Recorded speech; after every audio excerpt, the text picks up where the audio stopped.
नमस्कार दोस्तों, राधे राधे, जय जय श्री कृष्णा। मैं कमल किशोर भोजक चैनल से आप सभी का हार्दिक अभिनंदन करता हूं। आप लोगों का बहुत बहुत स्वागत करता हूं।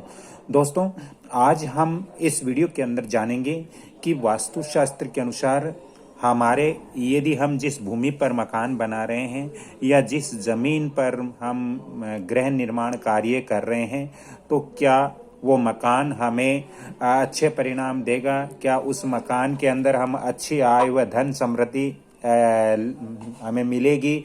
तो ये चीज़ें आज हम इस वीडियो के अंदर जानेंगे। दोस्तों, आपका मकान ही आपकी आय व्यय दोनों का ही प्रतीक होता है। तो कौन से मकान में महालक्ष्मी का वास होता है, इस चीज़ को हम आज जानेंगे। दोस्तों, हमारे भूखंड की जो लंबाई और चौड़ाई होती है, यानी हमारी जो जमीन की लंबाई चौड़ाई होती है, उस लंबाई चौड़ाई को आपस में गुणा करना होता है। और जैसे मान लीजिए मैं यहाँ पर या उदाहरण देकर के आपको समझाता हूँ। जैसे मान लीजिए हमारे भूखंड की चौड़ाई यहाँ पर, दोस्तों जैसे मान लीजिए भूखंड की चौड़ाई भूखंड की चौड़ाई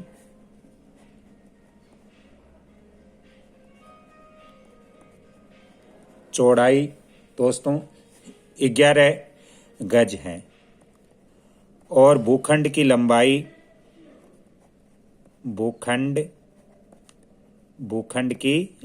हम लेते हैं। भूखंड की लंबाई मान लीजिए 13 गज है। दोस्तों, आपकी जमीन की लंबाई चौड़ाई अलग हो सकती है, इसी तरह से आपको देखना होगा। तो भूखंड की चौड़ाई 11, भूखंड की लंबाई 13 गज है। तो दोस्तों, अब लंबाई और चौड़ाई को आपस में गुणा करना है। हमारे पास लंबाई कितनी है? 13, चौड़ाई कितनी है? 11। तो 13 गुणा 11। फिर दोस्तों, इसमें हमें 8 से गुणा और करना पड़ता है। इनको फिर 8 से गुणा करना पड़ता है और फिर हमें इसमें 12 का भाग देना पड़ता है।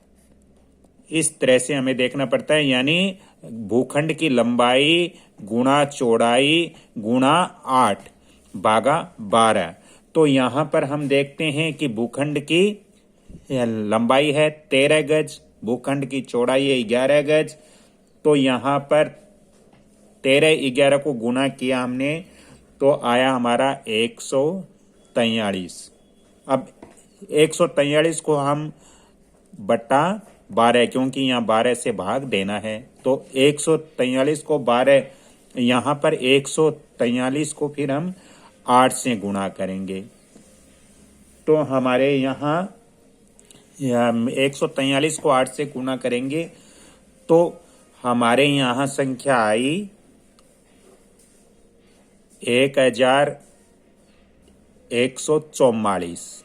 अब 1144 में हमें 12 का भाग देना है। तो 1144 में जब हम 12 का भाग देंगे तो हमारे पास 4 शेष बचते हैं। 4 शेष बचते हैं। अब दोस्तों, वास्तु और ज्योतिष के अनुसार यदि हमारे पास शेष, यहां पर मैं लिख देता हूं, यदि शेष में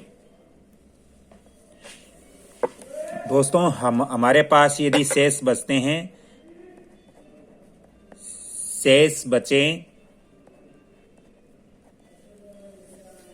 जैसे आपके ये संख्या बचती है शेष में, जैसे 1 2 3 4 7 8 9 10 11, ये संख्या यदि शेष में बचती है, जैसे यहाँ पे शेष बचा 4, तो ऐसे ही यहाँ पे यदि शेष में ये संख्या 1 2 या 3 या 4 या 7 या 8 या 9 या 10 या 11, इनमें से कोई संख्या यदि शेष में बचती है, तो आपका मकान बहुत अच्छा है, ये आय देने वाला होता है। यानी ऐसे मकान में महालक्ष्मी हर समय रहती है। तो ये चीजें हमें जाननी चाहिए। मान लीजिए आपके मकान की लंबाई चौड़ाई कुछ और हो, तो आप इसी तरह से इनकी आय निकालनी आपको जरूरी होती है।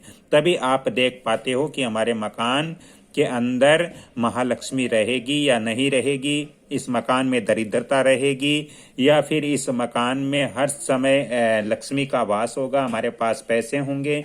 दोस्तों, इसका एक और तरीका है जानने का, वो भी मैं आपको यहाँ पर बता देता हूँ। दोस्तों, जैसे दूसरा तरीका भी यहाँ पे बता देता हूँ ताकि आपको अच्छा सा दोनों तरीके उससे आप देख सकते हो। दोनों जो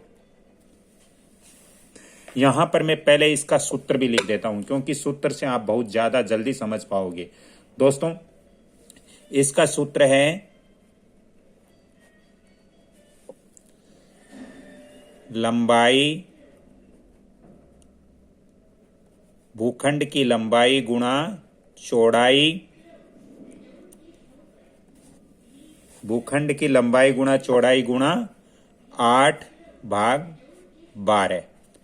ये सूत्र आप लगा करके आप अपने भूखंड का बारे में जान सकते हो। और यदि शेष में 1, 2, 3, 4, 7, 8, 9, 10, 11 ये संख्या शेष में बचती है तो भूखंड शुभ होता है। और यदि यहाँ पर आपके जैसे 5 या 6 बचते हैं या फिर 0, 0 बचता है तो फिर आपका भूखंड लक्ष्मी प्रदान नहीं करेगा, आपका भूखंड के अंदर आय नहीं होगी, आप दरिद्र रह सकते हो। इसका एक और मैं यहाँ पर आपको तरीका समझाने जा रहा हूं। दोस्तों, यदि हमारे भूखंड अच्छा है या नहीं है, इस चीज को हम देखें। भूखंड के अंदर हम सुखी रहेंगे या नहीं रहेंगे, इस चीज को यदि हम देखें तो इसका एक सूत्र है लंबाई गुणा चौड़ाई, लंबाई गुणा चौड़ाई, लंबाई गुणा चौड़ाई भाग यहां पर 8। इस सूत्र को लगाइए आप। सूत्र नंबर 2, जो हमारे भूमि जो जमीन होती है उसकी लंबाई देखनी है, फिर हमारे जमीन की चौड़ाई देखनी है, लंबाई चौड़ाई दोनों को गुणा करना है और 8 से आपको भाग देना है। तो मान लीजिए इसी चीज को हम लेते हैं। तो मान लीजिए हमारे यहाँ ये भूखंड की लंबाई है 13 गज, भूखंड की लंबाई 13 गज, चौड़ाई 21 गज। तो यहाँ पर हम 13 को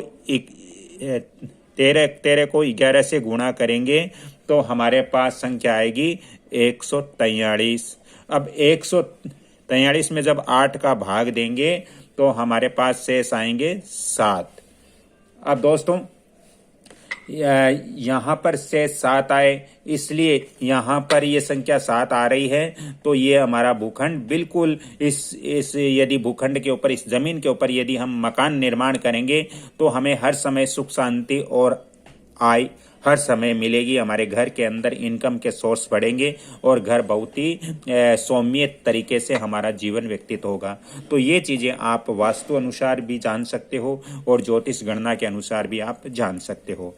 दोस्तों, यदि आज की मेरी ये जानकारी अच्छी लगी तो इस वीडियो को आप लाइक करें, शेयर करें और सब्सक्राइब करें और बेल आइकॉन, एक घंटी का निशान आता है उस पर भी आप क्लिक करें ताकि मेरा भी मनोबल बढ़ेगा और मैं आपको ऐसी वास्तु और ज्योतिष संबंधित आगे भी आपको परामर्श देता रहूंगा। दोस्तों, यदि ज्यादा ही वास्तु ज्योतिष संबंधित आपको परामर्श लेना हो या अपने यहाँ ऑन द स्पॉट विजिट करवाना हो या व्हाट्सएप पे विजिट करवाना हो तो फिर आप फोन नंबर भी नोट कर सकते हो 7901718402। अगली कड़ी में फिर मिलता हूं एक वास्तु और ज्योतिष का लेकर। तब तक के लिए आपसे क्षमा चाहता हूं। जय श्री कृष्णा। वीडियो को देखते रहिए, लाइक शेयर सब्सक्राइब जरूर कीजिए। धन्यवाद।